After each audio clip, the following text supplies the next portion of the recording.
What do you want to talk about today?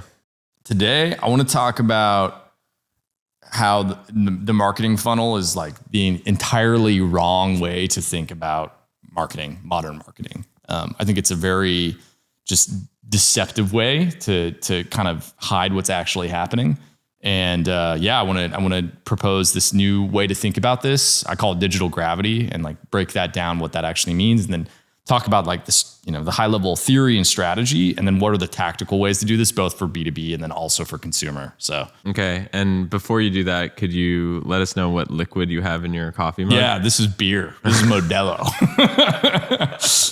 I am sipping Modelo. They're out of limes though, man. I don't know about the hospitality. Is that a type of like Colombian roast, or? I think it's from Oaxaca. No. Cool. All right. Digital gravity.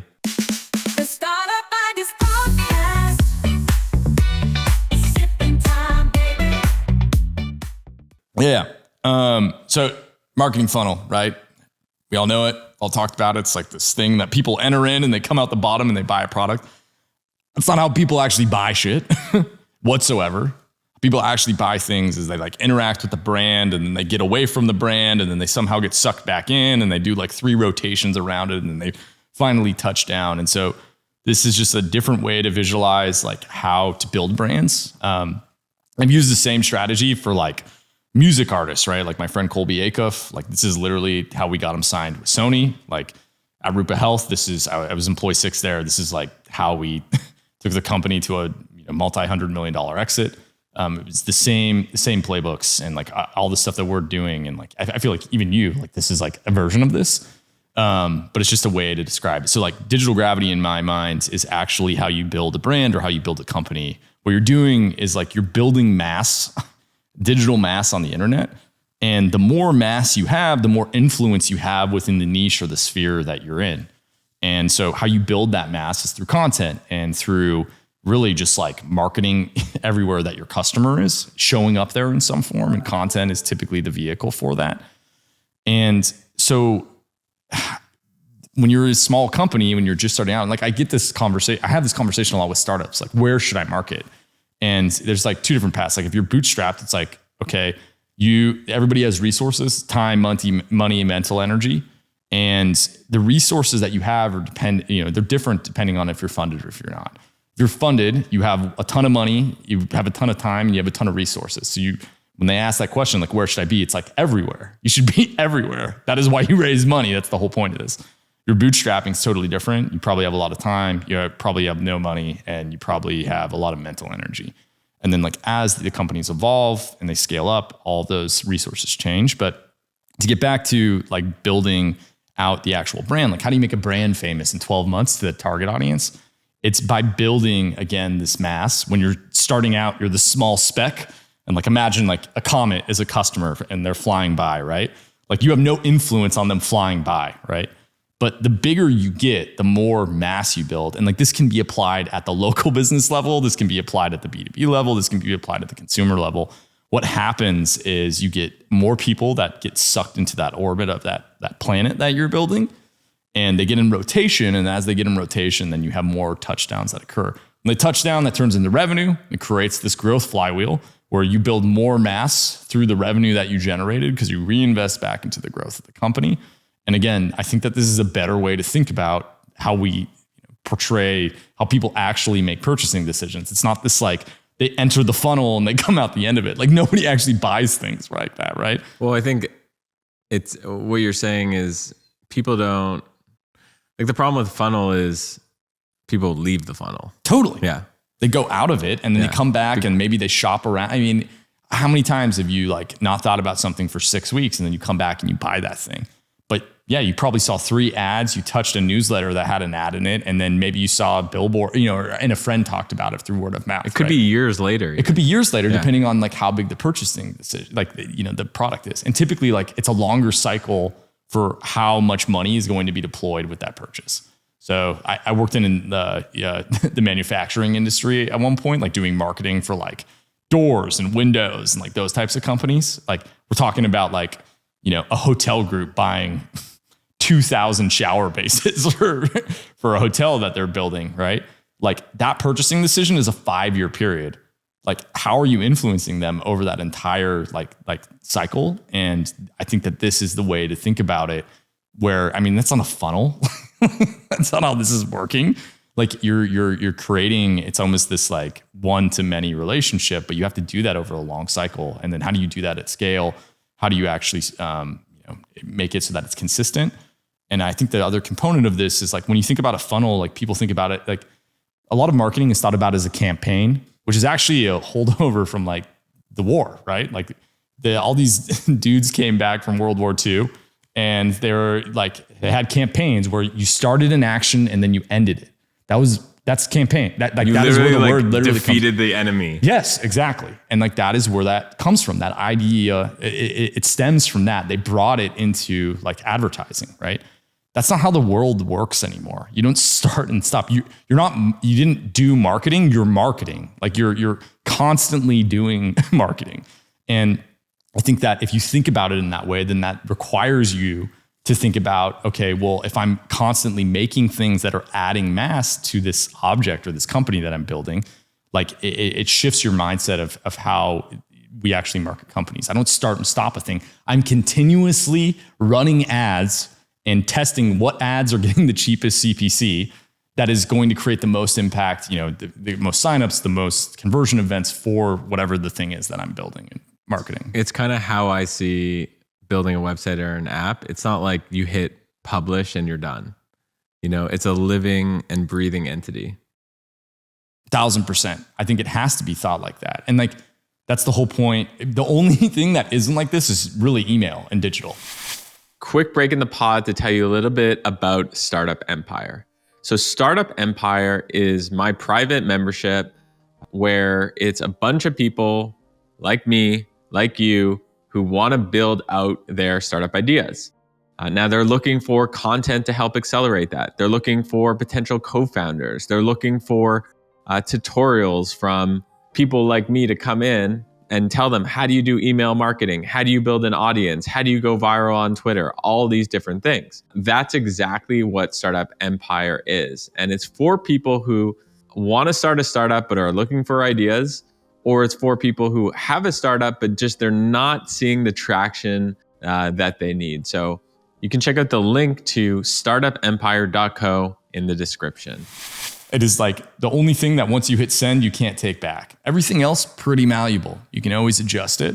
Email is the only thing. Like we have internal processes where it's like our rule is 3 people have to touch the copy before it's sent. Like three people have to proof it basically, so that we get like is this just checks, right? Because we can't take that back. But that's one of the few things that you can't take back in this digital realm. So with that in mind, it's like, okay, well, how do I do more? And I think that's the game that's happening. Like if you look at short form social right now, this is the game. Like I just got off a call with like a TikTok shop agency owner. And she's like, yeah, like literally all we're thinking about is volume. Like the best affiliates that we're working with, they're doing like, 10x videos that the lower performing affiliates are, because it's just a surface area game. Like if I do, thinking about it as a batting average, like if I hit 300, right, which is like decent, and I go up to the plate, but I only swing once, like strong likelihood I don't even touch the ball. But if I swing 10 times, I get on base, right? And it's the same idea with the amount of content, the amount of stuff that we're doing. And I think that there's this, even in the digital space, a shift that's like starting to happen in people's, like if you talk to older brands, they're like, no, we only have one Instagram account. It's like, dude, that's old school at this point. That is like an old way to think about how this should actually be done. Like we publish, a blog post a week. Like, are you kidding me? What's a blog post? It's crazy, man. So yeah, anyway. So I'm sure people are listening to this and they're like, okay, I buy that. Mm-hmm. But like tactically, how do you do it? Yeah, totally. Do you want to start with B2B or consumer? I want to start with B2B, but you know what also has a B in it is beer. And I don't know if you have an empty mug in there. No, I have stuff in here still, okay. Shockingly. That is shockingly. Okay, well, if you do need more beer, we have one ice cold right there for you. Amazing. I appreciate you. Yeah, so let's start with B2B. So how do you grow a B2B company? framework that I use is pretty straightforward, and it's evolving always, but this is like, the tactical things that you can try to do. So first off, smaller target audience. So it's a lot of the times it's like 50,000 people that you're trying to get in front of. So first thing, go scrape every one of their emails, and you can use tools. There's thousands of these out. I mean, you can just use LinkedIn if you really want to, but you can go use something like Apollo.io. I think it's like $99 a month to extract like 10,000 emails out of it. It's absolutely crazy. You can do the filtering that you need for the industry. Once you have those emails, at that point, you've identified really your customers. So now it's like, how do I get in front of them? Every place they spend like time online, and also in the physical space. So I'm just gonna like run through all the things that I've seen work in the past, and people can pull out the different plays from this playbook that also all add to the same idea of like, how do I like make this company famous within this category? So you take those emails. I would first go and I would import them into Google ads. I would import them into Facebook ads, LinkedIn ads, any of the places that people are spending time online. You do a customer match list. It's going to find, it depends on the channel, but like Facebook ads as an example, you're going to find probably like 30 to 40% of those emails get matched. So it's not the whole list that you pulled, but it's still a percentage of them. So then you can run ads to those people. So you turn on ads, they're running indefinitely in the background. At this point, I would do UGC AI avatar ads. That's like talking to the pain points that they're experiencing. How do you do that? Like what tools do you use? Yeah. So the tools that we're using right now is HeyGen, just because the quality is the best. I personally, as like the founder, go make a version of yourself that's showing up in these ads, because you're going to make yourself famous through these ads to your target audience, right? And so like make a digital clone of yourself. So HeyGen is the avatar. Use 11 Labs as the voice. That's just what we're seeing be the best currently. And then do like 100 different variations of this ad. So talking, different hooks, different settings, different backgrounds, different content, different pain points that you're hitting. You run all those ads against each other, and then based off of what is the best performing, so the lowest CPC typically, you're going to then allocate all of your ad budget there, right? So say 80% goes to those best performing. 20% is always running in the background doing testing. As soon as you find a better performing variant, you put that into the to the campaign that has 80%.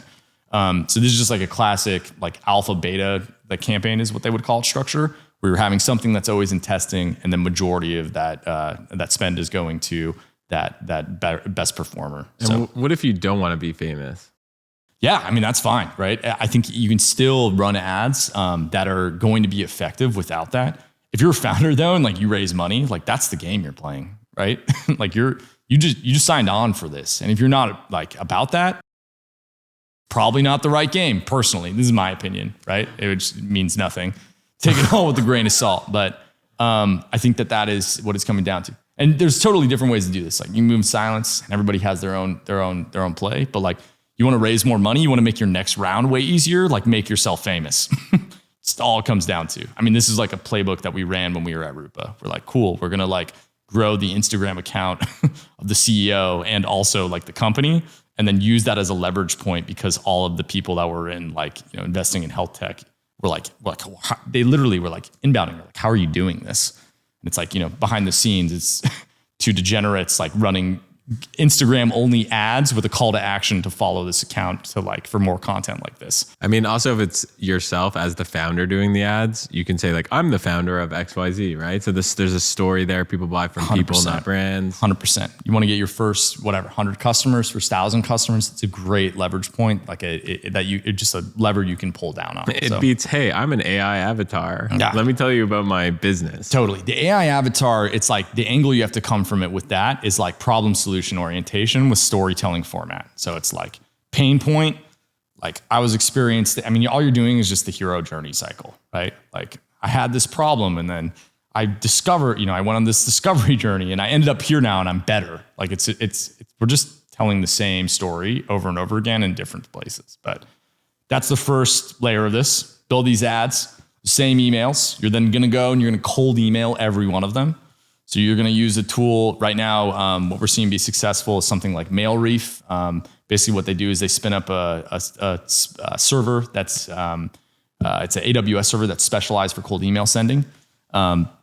you can send like 50,000 cold emails from one of these servers for about $400 a month right now. Smart lead count or instantly AI about $89. So you can get whatever that is, about 50,000 emails. What is smart? What is a smart lead? Yeah. So Smart Lead is a cold email sending software. Basically, how it functions is you can have multiple email accounts that are put into Smart Lead.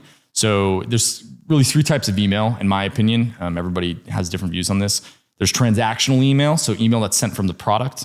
There's email marketing or newsletter email. So it's like, basically doing, say for example, like product updates or like, stuff that's happening in an e-commerce. It would be like product, like sales or something like that. And then the other form of email is cold email. So cold email is a little bit different than the other two. So transactional email, typically I would suggest sending from the core domain of the app. The newsletter I would send from its own separate domain. Why you're doing this is because you're trying to create domain isolation, so that if the one of the domains basically gets flagged for spam, compromised, whatever that, because you're sending or you're being aggressive, then you're not going to affect the product negatively if you need those transactional emails, for example, for password resets. I see this all the time, again, with early stage companies where they like are sending from all the same domain. They end up sending from, cold emails from their core domain. Dude, it's a classic, right? And what ends up happening is that they basically like they nuke their core domain, and suddenly their transactional emails are going to spam and they can't figure out how to get them out. So what Smart Lead does, it allows for you to have multiple inboxes that you can send from.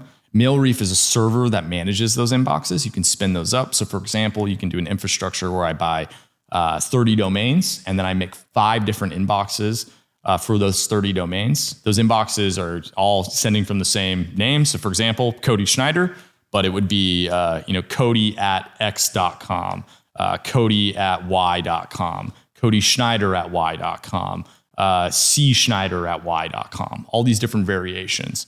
So that whole list that you just scraped, you're going to go and you're going to cold email every one of them. Super simple on the email side.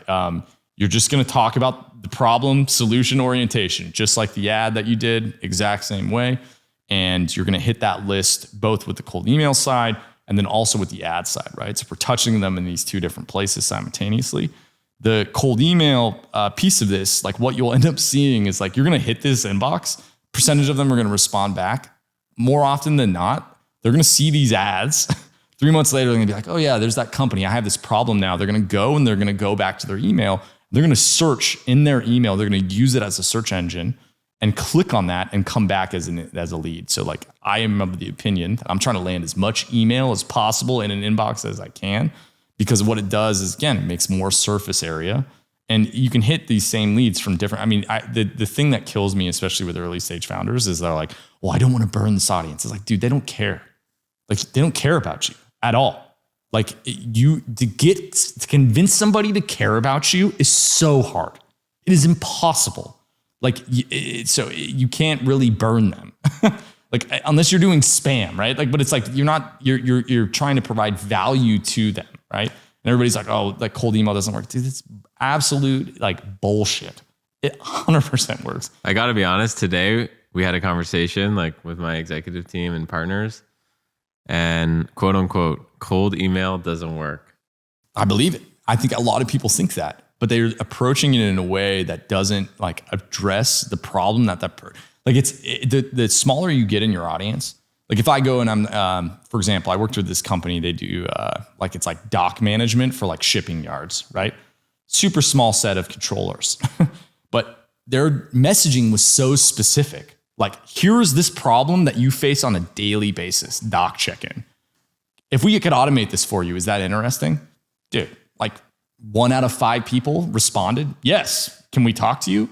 Like that, it's just hitting it from the angle that actually like provides value. So now there's different spaces, like what you guys do, like probably it's way more, there's a lot more competition. Yeah. I mean, like we were talking about, for example, LCA, which is like our design agency that only works with like 12 clients every year. And our target is like CEO of a Fortune 250 company, right? So it's kind of like the way you get in front of the CEO of, call it Shopify, let's say, maybe not cold email. Totally agree. But I've also seen like inbounds happen like that.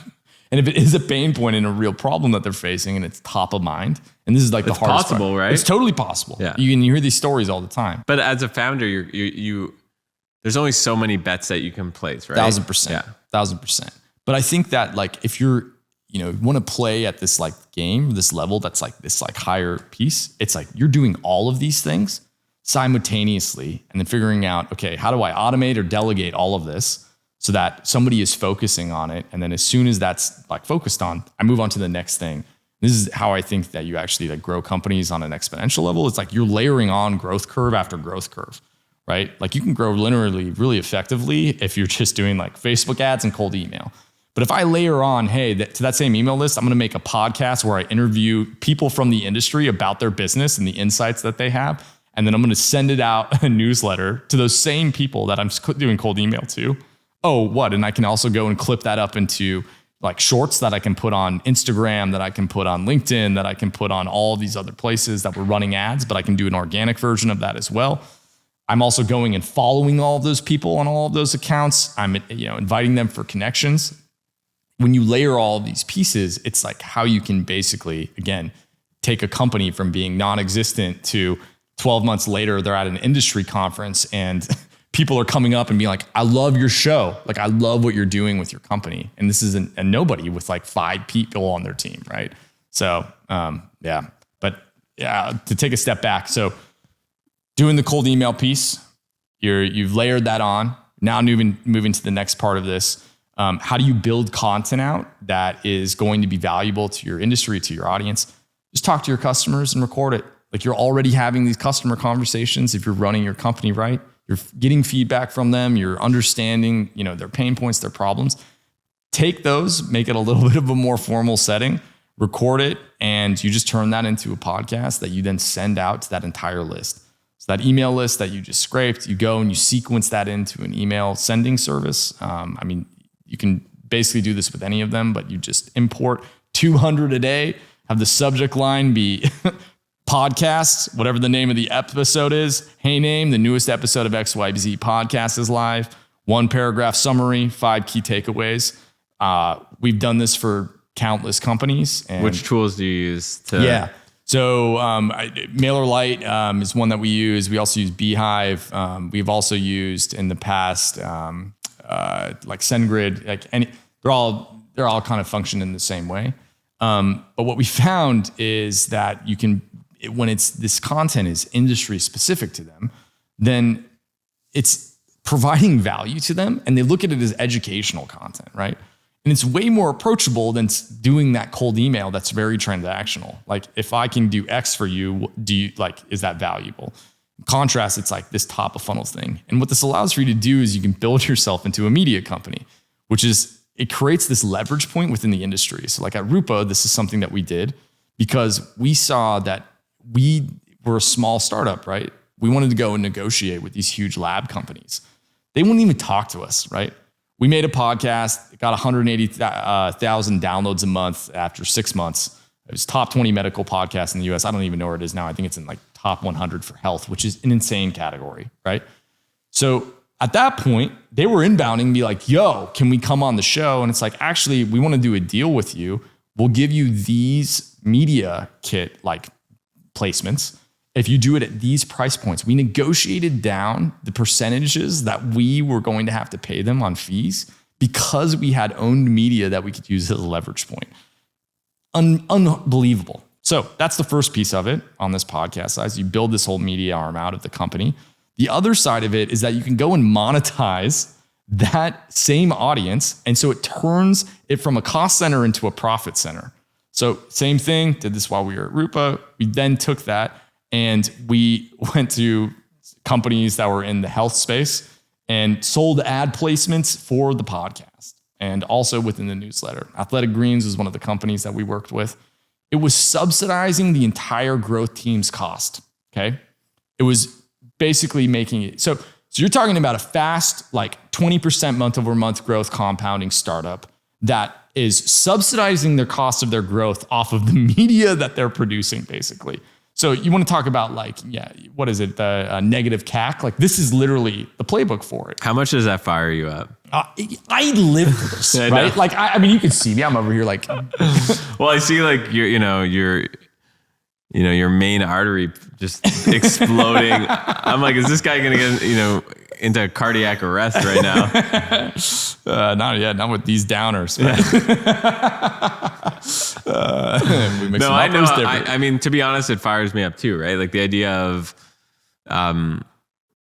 you're getting it almost feels too good to be true. It sounds too good to be true, but this works. Like it's like I've done this with like multiple companies with in multiple industries, in multiple spaces. Again, like the same tactics. Like use this to make a music artist like famous, right? That's crazy when you think about it like that. Like the fact that you can just do these activities and it can like make a person famous or make a company famous. And it just makes you realize like how how much you can bend the world, like bend the reality. And it's the classic quote that I feel like is going viral right now. Like you can just do stuff, but you can just do stuff. And I feel like everyone basically let's talk about B2B should be creating a media business. 100%. And it's not new, right? So there's this company, it's called Aero Electronics, $6 billion market cap, huge. Nobody talks about it, okay?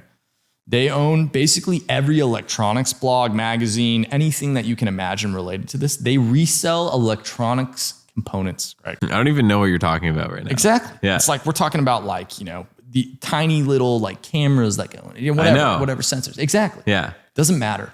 So their whole play, how are they that big of a company is because they have this huge media arm that is functioning in the background. Red Bull is actually a media company. You know who else is also a media company? Y Combinator. 1,000%. Nobody talks about it. They're a media company. It's crazy to me that every VC doesn't have a podcast. YC is a media company that sells venture capital. 1,000%.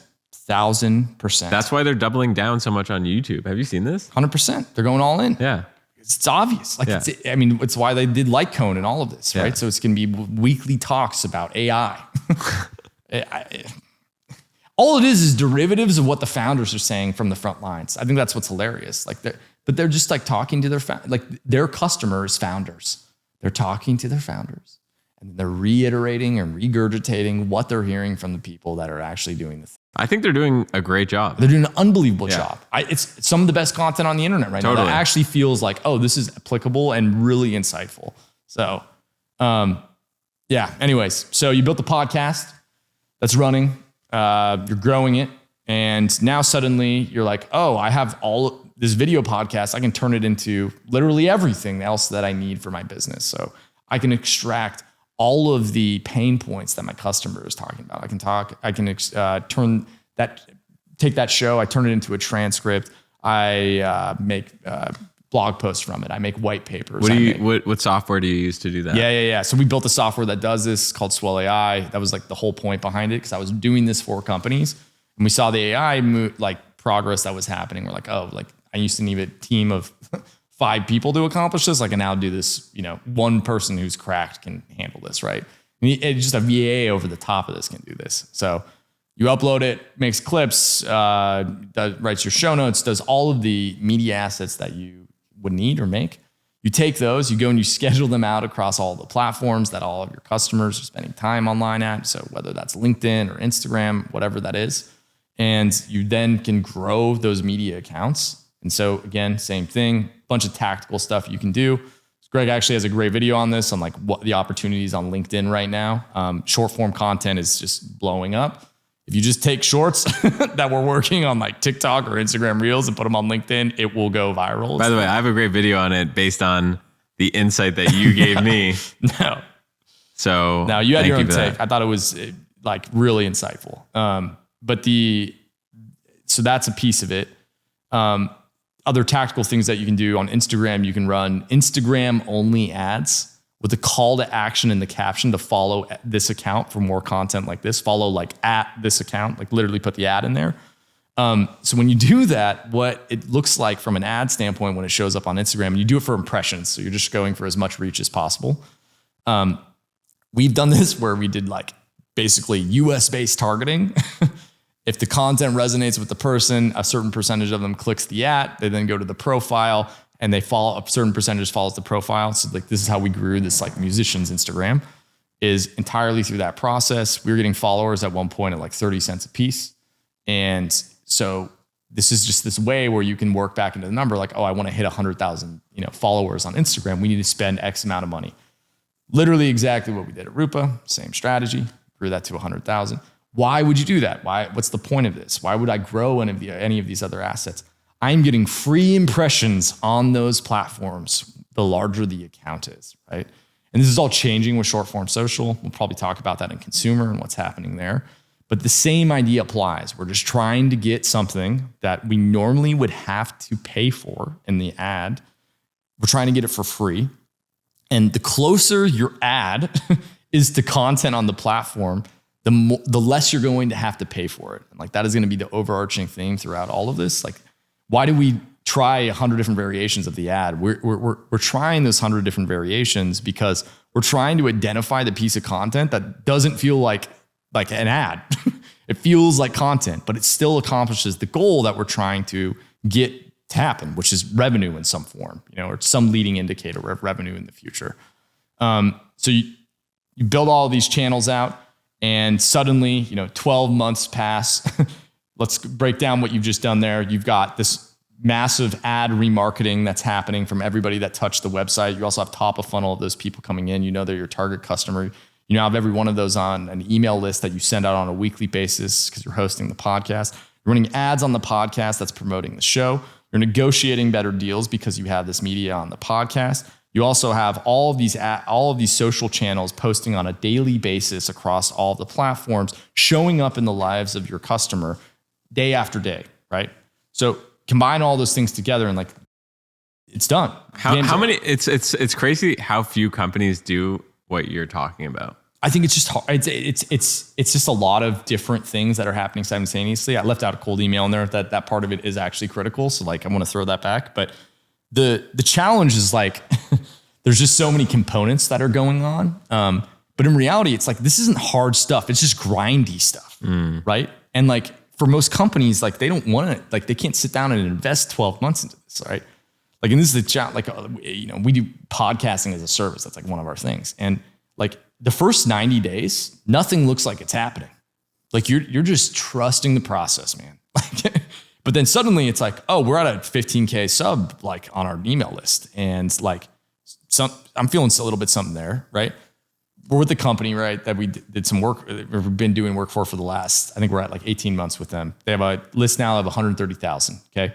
Every send that we do, it drives 10,000 clicks to their website. We do 2 sends a week.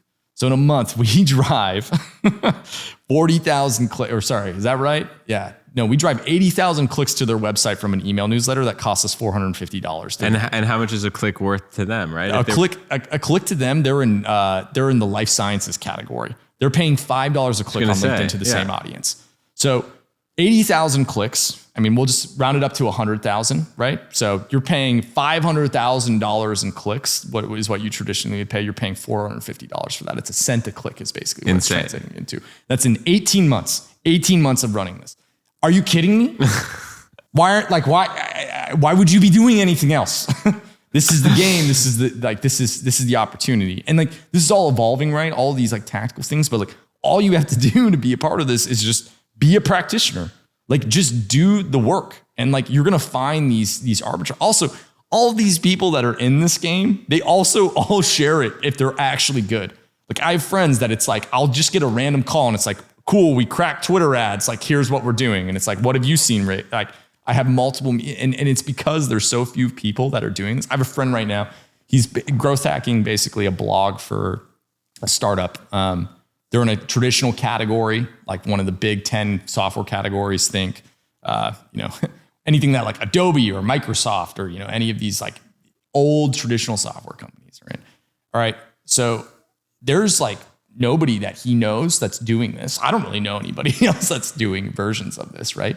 But they just took their traffic from we helped on the design of kind of what their whole tactical like what they were going to do from their content strategy to do this, but they took their traffic from 1,000 clicks a month up to 250,000 clicks a month in under 6 months. I mean, so the opportunities change, but it's a lot of the same tricks, right? It's like a lot of the same like fundamentals that are being applied there. And like we didn't even, I'm talking about the media stuff. We didn't even talk about like the organic plays that you can do, all of the social stuff that you can do on YouTube. You can layer all of these pieces on. But like when you have this long form source material, also like your podcast is probably the biggest driver of your inbound leads now, right? Like is it just from like a trust standpoint? And the only reason I say this is like, if I have somebody sit down with me for an hour a week and they listen to me talk for an hour a week for 2 months, like they just spent 8 hours with me asynchronously.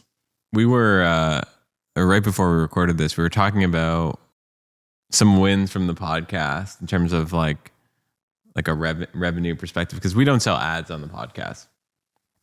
And we had a lead that came in, listens to the podcast, Fortune 500 company. They wanted to work with LCA, and we sent them a $2.2 million proposal. They said yes. No questions. No questions. Why is it so cheap? Literally. And we did, incredible work for them, and the team is amazing, and they were happy and everything. I'm not saying the product isn't critical, right? Yeah. But like bad product, it wins all the time because it has better marketing, right? So if you have a good product and good marketing on top of it, like there's no way you're not going to win.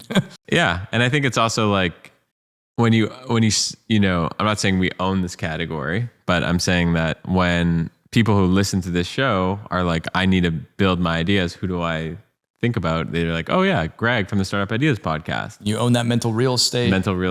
And there's no way that they're going to ever, like it's going to be so hard for them to remove you from that part of their mind, right? Like name 3 chapstick brands for me. Like 3 like lip balm brands. Dude, to be honest, I've never put on chapstick in my life. Okay, so most people, they give like 2 spaces in their mind. What, Chapman, is that one? Not even. Dude, have you seen these lips? These couldn't be more moist. Crusty. I'm not saying kiss me or anything, but No, but so most people, they only designate so much space in their mind for a brand category, right? Like a lot of the times it's like 2 to 3 brands is all they're going to give. So you're fighting over that space, right? And so that's why like people will go and they're like, oh, we have to, why did HubSpot invest in inventing a new category, inbound marketing? Why did they call it inbound marketing? It's because nobody else is going to be able to ever unlodge them from this idea. They created new mental real estate in the mind. But people are like, yeah, I'm going to do that. It costs so much money to do that. It is so hard. What's way easier is find an idea that people already have that's common. You attach yourself to it and you cannibalize it and you make it evolve into a new thing. You can always morph it into something else, but it's very hard to make new space in somebody's mind. So this is the B2B playbook. It's the B2B. Now we got to talk about the B2C playbook. Yeah, it's B2C. But before we do that, I got to pee. I got to pee too. I've been drinking. So you're like, I got to pee too. I've wet myself. All right, go for it. So consumer. Yeah. So consumer, different animal. First of all, don't go into consumer. First of all, don't do it. I say this and we like know people killing it right now in consumer. Did you tweet something about that? Like you're like, yeah, dude, I had this tweet forever ago. It's a running tweet. What is it again? Pro tip. Yeah. Don't do D2C. No, you have to be unbelievable at marketing to win in consumer. It's just so much more competitive, and the biology and the mechanics of it function differently. But if you win at consumer, there's nothing better. Oh, 100%. I mean, I think everybody wants it too. Like there's this part of me that's like, it's like an ego trip, like until you've done it and like had some success in it. Like, are you even, pro? Like, are you even playing pro ball? Yeah. It's like the boss level. Yeah, 100%. But Anyway, so consumer, different animal. The biggest thing, and like right now, I feel like the game has entirely changed. But what we're seeing to be successful, there's some crossover. First thing that you do, you need to have a huge TAM, right? Total, huge total addressable market that you can go after. That's the only way that consumer works, because you have to make content that is going to be like broad enough that like a large enough part, like subset of the population can basically be targeted through it. So for example, like we're doing this app in the women's health space. They're like 1 in 3 women have this problem. And so like we can just target like all women and 30% of them have that issue. And like what we're seeing with this is like right now we're getting ebook downloads at like 40 cents. It's crazy, right? And we can work our way back into this whole thing, and then we upsell into this product. But and you can use AI to create an ebook. 100%. Yeah. 100%. You can write these. It's so like, but the challenge is again, finding these themes that are able to be even like gone after, because it's so competitive. It's so saturated. Well, I mean, you can use AI to write it, and then you can use something like Gamma to publish it. Totally. Yeah. Totally. Yep. So first, I think is like you have to like build an application. Like the number one with this play is like to build an application that like people actually want. That's like a large enough audience. I think there is an opportunity though right now. I mean, we're seeing this play out with a lot of these like consumer apps. Like AI has changed kind of the fabric of what we can do with these consumer applications. And these apps that have like a single thing that they do, and if they do it well, that's how people are buying it. A tactical thing that you can do is charge $7.99 a month or $70.99 a week, which translates into like $29 a month. People will buy this as an impulse purchase. It turns into 3 months of revenue for you. So if you can come in and even get them at a $10 CAC, then what that does is you get a 10x payout over the lifetime of that customer. But we'll get to that in a second. To talk through the actual kind of marketing process. So the first thing that I would do is you go, again, Facebook ads, TikTok ads, probably the two places. You're going to do a conversion event on the sign up. It'll be a deep link for the actual app install, and then some action that is taken within the application. Typically, it's a sign up action or a paid action. And when I say action, what I'm talking about is like literally the user doing that thing. So you run those ads. Again, all these different variations. You're going to test those against each other. And what is most effective, and like what people are doing more and more, is they're creating all of these versions of ads with influencers. So like going and hiring, for example, 5 UGC creators or 10 UGC creators. You can get creators right now where they do like a post a day. It'll cost you about $1,000 a month. They do a video a day, and they cross-post it across all of the accounts.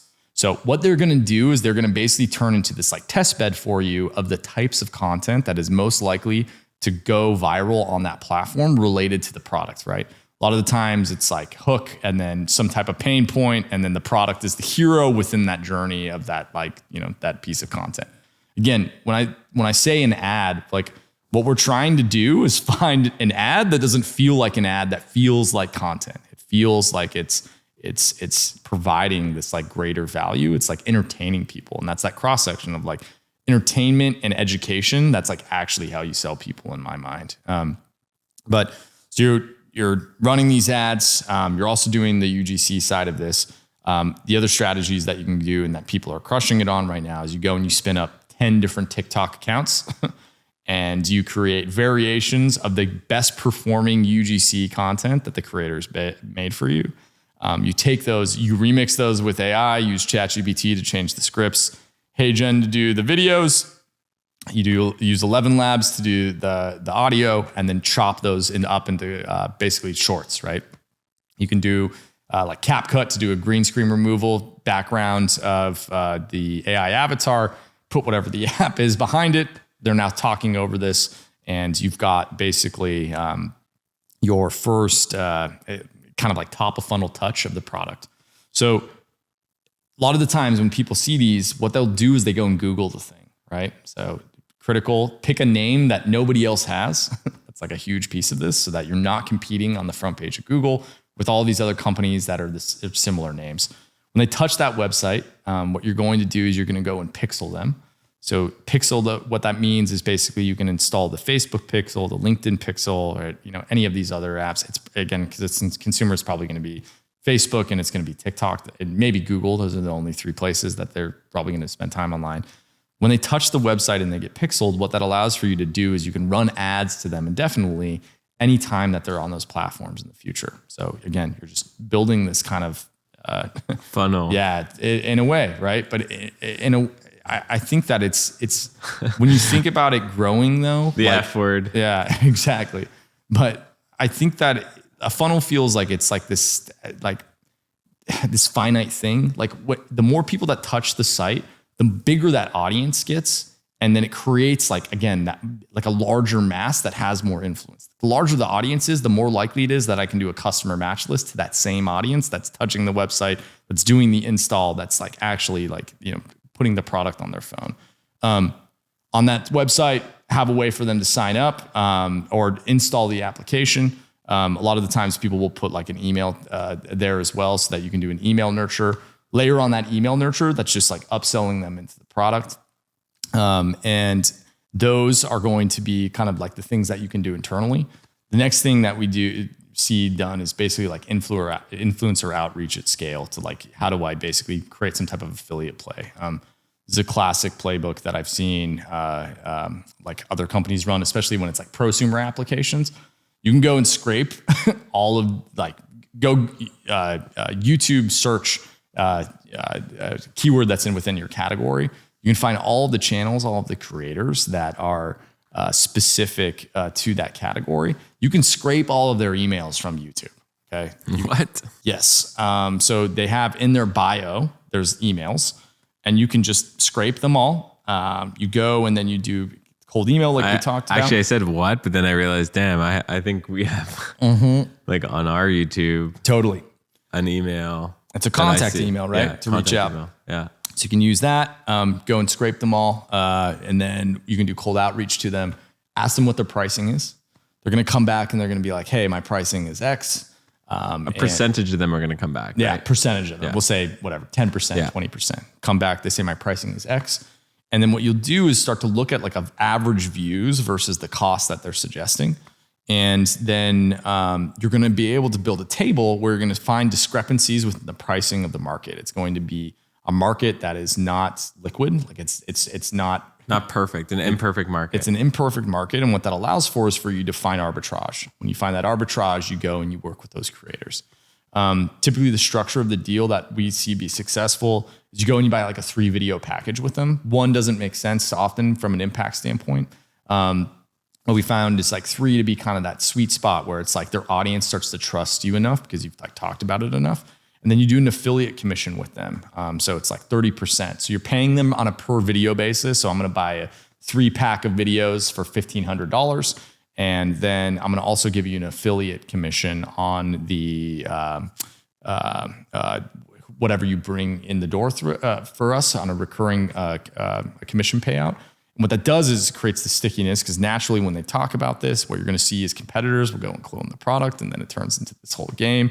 But if they have, on a monthly basis, 45 grand or whatever that ends up being, and I've seen this with some friends' companies where it's these creators that they're partners with, they're making so much money from them that it's if a competitor comes in, they almost have to buy them out of that contract in a way. So it creates this moat around the media and the relationship that you have with this creator. So that same strategy, you can also take that. You can go to Instagram as an example. You can use a tool like igleads.io. You can go and you can scrape people that are in specific hashtags or categories or have specific keywords in their titles. You can scrape the emails from those accounts. Again, do the same bulk reach out. Same thing on TikTok. Same thing on any of these others. And so that is kind of the core fundamentals of the flywheel. Just as a data point, by the way, had the founders of in 2 separate pods, Cal AI come and Riz GPT come and do an interview. And I asked them, how much do they pay per CPM? What is successful for them? So they basically acquire, they're doing $1 million a month, MRR, I think. and they pay $5 CPM.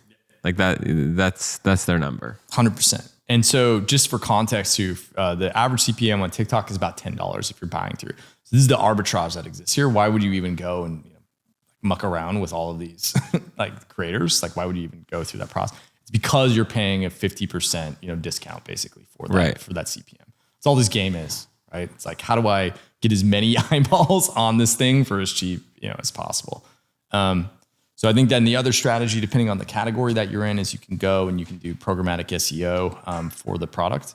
So like Cal AI, like if I was them, I would all day long be looking at like diet, plans, nutrition plans, how to lose weight, calorie count, any of these. There's thousands of these, hundreds of thousands of these keywords.